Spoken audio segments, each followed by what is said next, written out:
자, 지난달 경기도 남양주에 있는 한 족발집에 도둑이 들었습니다. 네, 맞습니다. 이번 사건을 제보해 주신 사장님은 경기도 남양주에서 족발집을 운영하는 30대 사장님입니다. 지난달 22일에 가게 문을 열고 이제 시제를 맞추려고 돈통을 열었는데 그 안에 돈이 하나도 안 들어 있는 겁니다. 바로 CCTV를 돌려봅니다. 그랬더니 전날 영업시간 중에는 아무 일이 없었습니다. 그런데 영업 이후에 새벽 시간대를 보니까 그때 도둑이 2명이나 지금 보이는 2명이 바로 도둑입니다.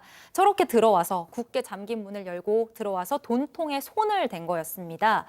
이에 대해서 사장님이 추측이긴 하지만 의심되는 점이 있다고 말씀을 하셨어요. 오픈 직원이랑 마감 직원이 다르고 또 물건을 갖다 주는 분도 계셔서 평소에 가게 열쇠를 특정 장소에 숨겨두신대요.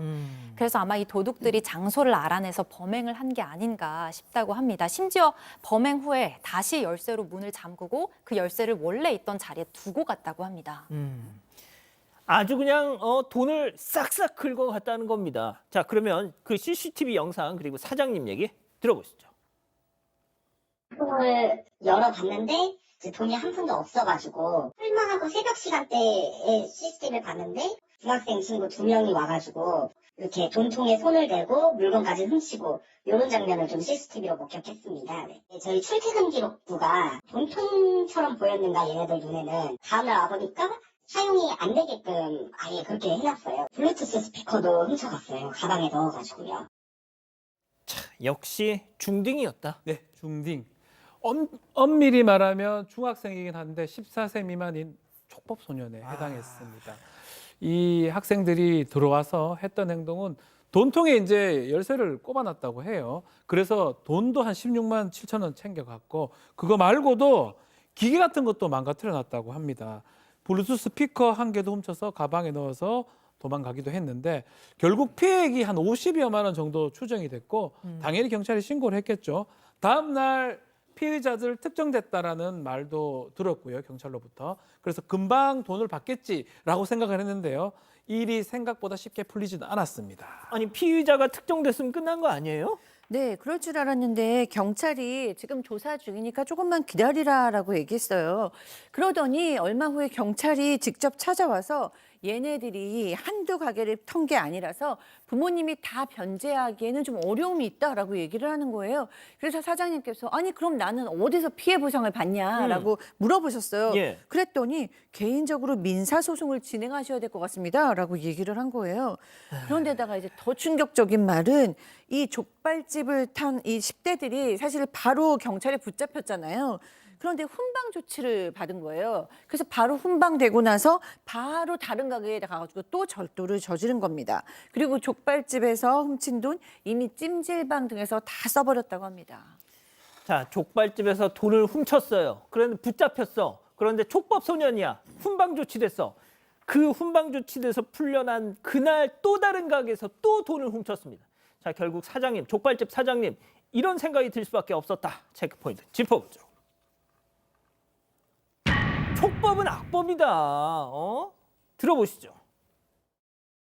많이 답답했습니다. 이게 사실은 처음에 피의자 특정했다 그러길래 금액 금방 받고 끝날 건 줄 알았는데 이렇게 법원까지 갈게 될 줄 몰랐고 이게 이렇게 될 일인가. 경찰분께서는 그냥 얘들에 대한 처벌을 하는 거지만은 이 피해자는 당장에 뭐 없구나 이런 느낌을 좀 많이 받았습니다. 네. 이게 촉법이라서 뭐 훈방밖에 못 된다. 지역 카페에도 올린 게 있어요. 다 댓글에 또 하시는 말씀들이 촉법은 악법이라는 말밖에 없어요. 진짜. 이게 뭐 언제 촉법이라는 게 생긴지는 모르겠지만 개정이 좀 필요하지 않나 이런 생각도 좀 하고 있습니다. 아유, 양 변호사님 그렇다니까요. 아유. 그러기나 말입니다. 이분이 그래서 이걸 어떻게 해야 되나 싶어가지고 민사소송을 하려고 봤더니 문제가 있더라고요. 법원이 왕복 2시간 거리였다라는 거고 그럼 민사소송을 하려면 누군지를 알아야 되잖아요. 경찰에서는 개인정보라서 이걸 알려주지 않겠다라고 했답니다. 처음에는 어찌어찌 해가지고 둘 중에 한 사람의 이름하고 출생 연도까지를 알아내는데 그걸 근거로 해서 사건을 조율하다 보니까 이 그 한 사람 한 학생 그동안 재판받고 있는 게 7건이나 있더라는 겁니다. 이미 근래에 벌어진 주로 사건들이었다라고 하고요. 그럼 이제 사장님으로서 그렇게 생각하실 수가 없는 게 이렇게 많이 범죄를 저질렀는데도 이거 촉법소년이라서 처벌이 아니라 보호처벌만 받으니까 사장님은 이 아이들이 나쁜 의미의 학습을 하고 있는 거 아니냐 이렇게 보고 계신 겁니다. 자, 박 변호사님 이겁니다. 애들이 촉법이어서 처벌도 못해. 자, 부모한테 뭐라도 받아내려고 하니 부모 연결은 또 개인정보보호법 때문에 안 된다 안 그래. 돼요. 그럼 민사소송에서 피해 구제 받아라고만 해요. 자, 그러니까 이 촉법 녀석들도 어차피 소액일 경우에 이렇게 너무 민사소송까지 합니까? 그러니까 피해 업주들이 안 할 거라니까. 네. 나 또 훔칠 거야. 알아서 해. 소송해. 그 애들이 그걸 알고 있는 거예요. 그러니까. 몇 번 해보면 알거든요. 형사 안 되죠, 촉법이니까. 민사까지 가봐자 시간도 많이 걸리고 그러다 보니까 반복해서 하는 겁니다. 절도 피해 입은 것도 억울하지만 합의도 안 되고 법원에 왕복 몇 시간 갔다 오는 것도 너무나 스트레스고 부모하고 합의가 안 되는 것도 사실은 괘씸하다고 생각이 들었던 것 같아요. 그러다 보니까 이거는 사실 다른 자영업자들 위해서라도 또 이런 다른 촉법소송이 생길 수 있으니까요. 엄벌 탄원을 했다라고 합니다. 피해액은 꼭 받고 싶다고 하면서 경찰이 중학생 2명, 촉법소년 2명을 촉법소년한테는 가장 강력하다고 할 수 있는 우범 송치를 해놓은 상태입니다. 그나마. 예, 그나마 가장 강력한 조치입니다. 그리고 이렇게 되면 소년 분류 심사원에 지금 있는 상태고요.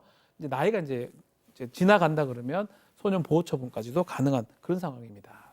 예. 아유, 언제까지 똑같은 얘기를 도돌이표 마냥 해야 될지 모르겠습니다.